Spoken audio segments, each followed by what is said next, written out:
Narcissists and psychopaths walk amongst us. Sex isn't about you. Narcissists have dead eyes. Nothing is about you, and you will be used until nothing is left. And if you were raised in an emotionally neglectful or dysfunctional home, your brain may have been conditioned to normalize these red flags or their red flags. Narcissists just don't take up space in relationships. They hijack the mental and emotional and physical world of the people they ensnare. They have cold, unfeeling eyes. One of the most unnerving physical characteristics of a narcissist is their gaze. This is described as dead eyes or a predatory stare. Their lack of warmth and true emotional depth. It's the look of someone who sees people as objects, tools to extract admiration, control, power, or even validation from. A narcissist's eyes will scan a room, assessing who is the most vulnerable. And once they've locked onto their target, they use this gaze to either charm or intimidate people. Number 2, you'll notice an exaggerated facial expression. They can mimic your emotions they don't truly feel. So you want to watch for overly dramatic reactions like wide forced smiles, exaggerated eyebrow raises, or expressions that don't quite match the situation. These are tools carefully crafted to elicit trust or admiration. But the moment they no longer need to impress you, their face will shift, often to one of irritation, boredom, or outright disdain. Number 3, often narcissists have a very polished appearance, especially those with somatic tendencies who tend to be obsessed with their physical appearance. This person views their body as an asset and their looks as a means of control. Whether male or female, they often dress impeccably. They work hard to maintain this polished exterior and demand admiration for their appearance, but underneath the perfection lies deep insecurity. They are only as valuable as the attention they receive. Number 4, they have dominant body language. So they take up space in a room. Sometimes they lean in too close. They hold eye contact too long, and they use their body to assert control. A narcissist might accidentally brush against you in a way that feels invasive, or they might stand so close that you start to feel suffocated. Their posture tends to be rigid. Their presence is commanding. Often their energy can feel overwhelming. You just feel exasperated by this person. If you feel physically uncomfortable around someone, but can't explain why, dear one, trust that feeling. So let's talk about some of the psychological games that a narcissist will play. Gaslighting. A narcissist will twist reality until you no longer trust your own perceptions. They'll say things like, that never happened. Are you sure about that? Or you're too sensitive.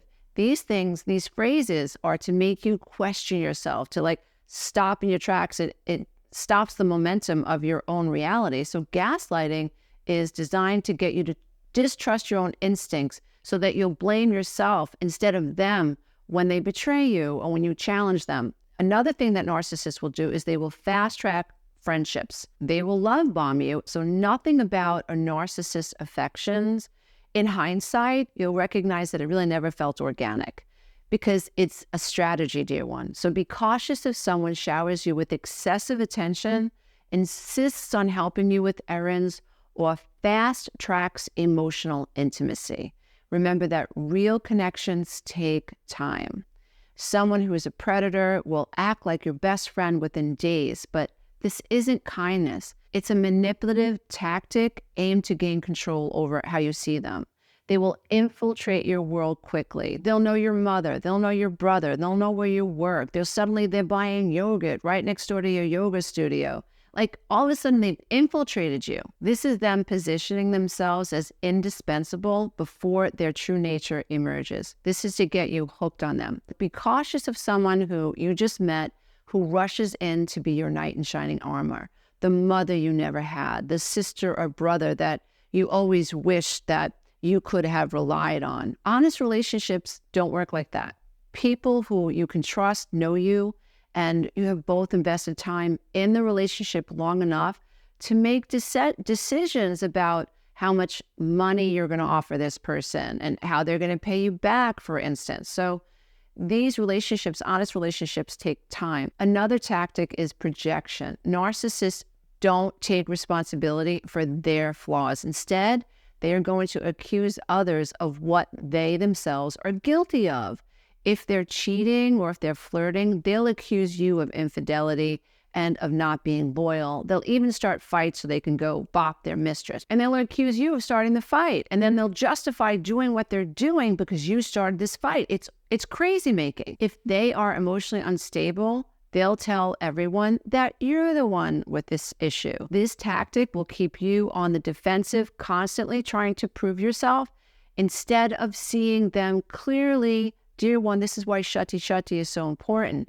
This tactic is absolutely designed to fluster you and cloud your ability to hold them accountable and really see them and what they're doing to you. And if you lack a healthy sense of self, if you seek approval, if you fear abandonment, if you have been convinced that everyone is smarter than you, which codependents, this is like our default, you, dear one, may be the perfect target for this type of a tactic.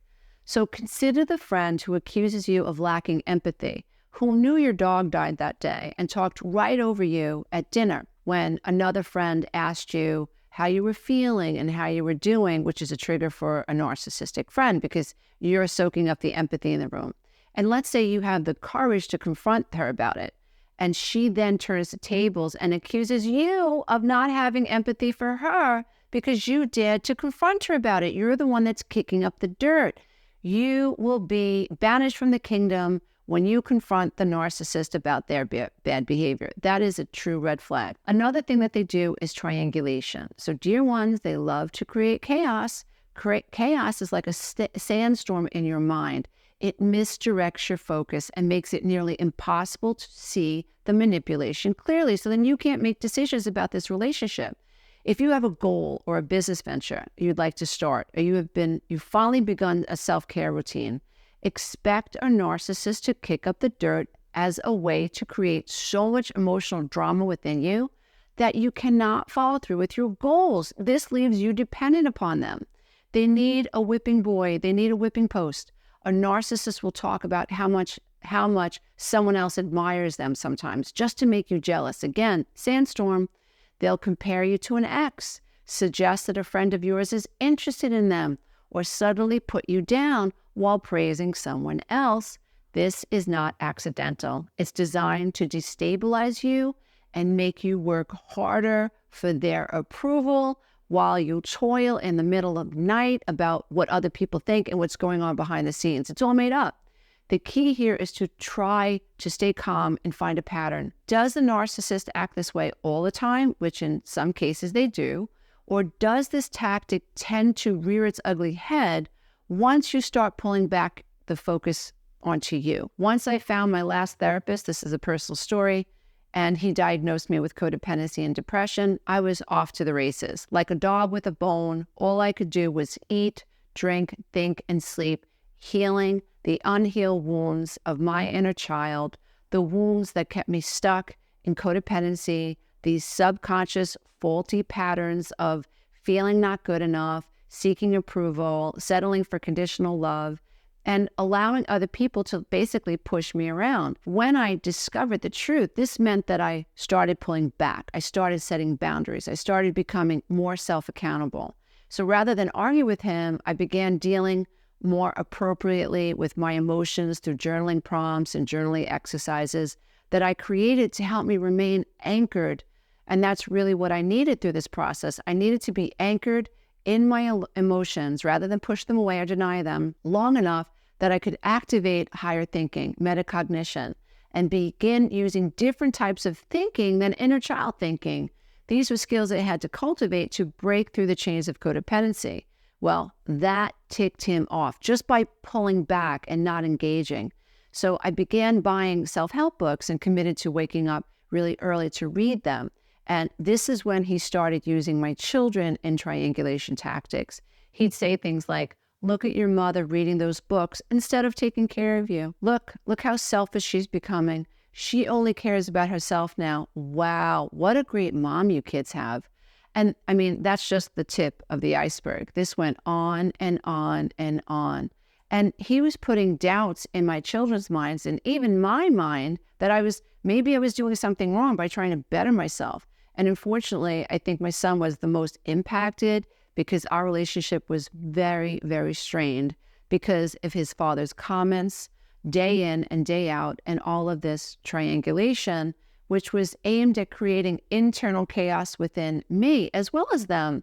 So he was trying to get me to give up on my goal to become emotionally and mentally well, and eventually remained stuck under his thumb, where he was in complete financial and emotional and physical control over my life and the lives of our children. Now let's talk about sex for a moment. Now, sex with narcissists is really interesting.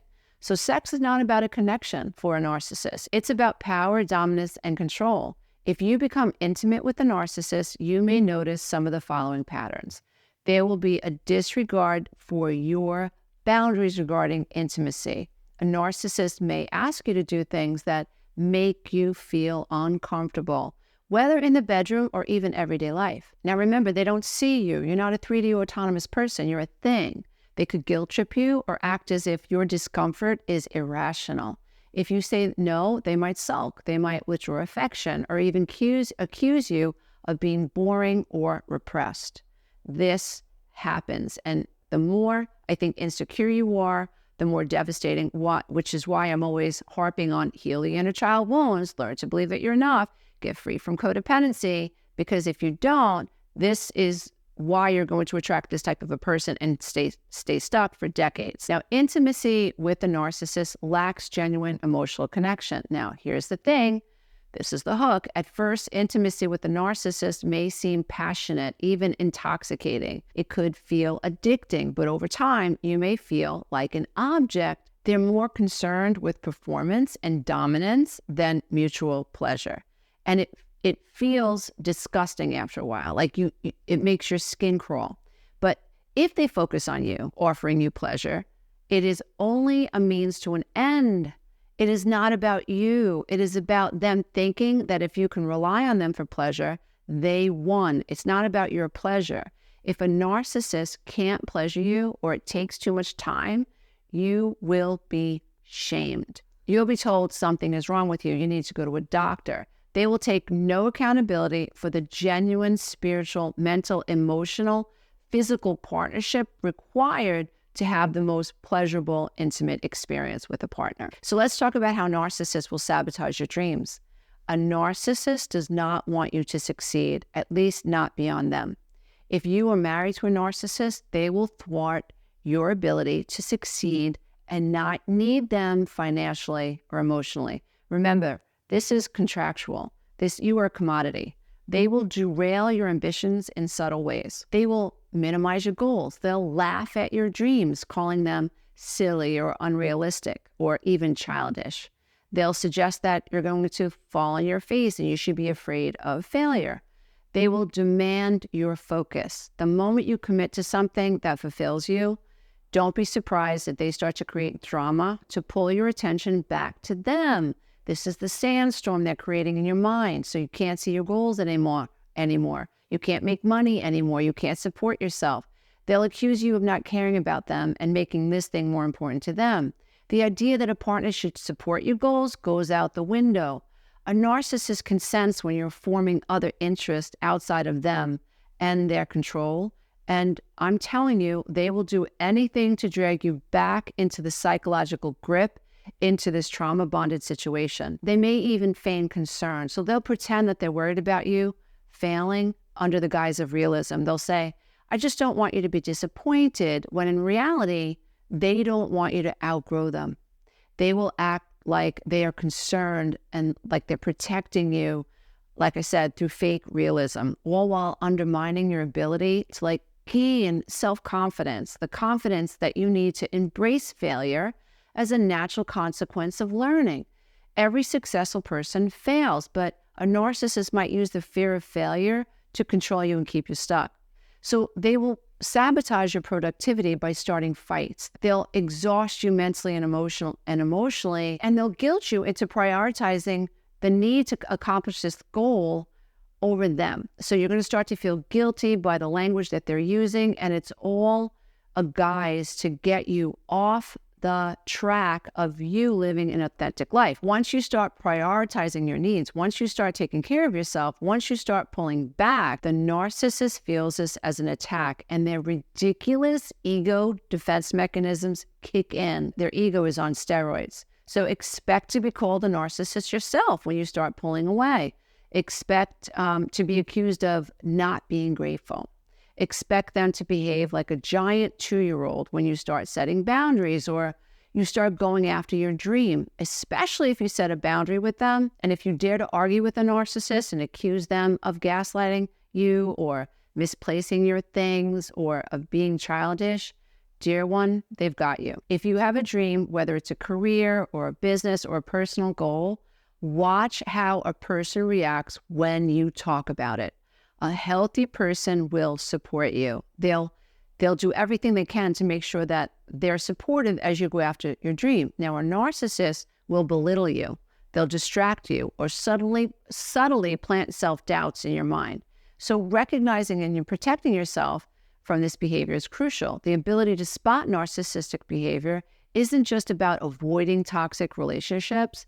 It's about so much more. It's about you seeing it so you can avoid them, yes, but also reclaiming your power. Healing starts when you understand that other people should not define you, that your past should not have to define you, and especially knowing that you're enough and that you're worthy, and that you do have the freedom to step into a life that honors who and what you truly are. So that's why sessions like this are so crucial, and learning about narcissistic traits and codependency traits. Emotional manipulation is so important because it cuts through the noise. Analyze. So analyzing is a different form of thinking than reactivity. When you're getting a higher objective look at the way that you're processing, a higher objective look at how other people are talking, how other people treat you. And so these are the types of tactics that I coach other people on, and I help them initiate higher intelligence, higher thinking patterns, and that kickstarts the healing journey. And it is so powerful once you understand it and you employ it in your life. Hey, if you love this content, don't forget to check out the next video, and you can go to my website and take the codependency quiz.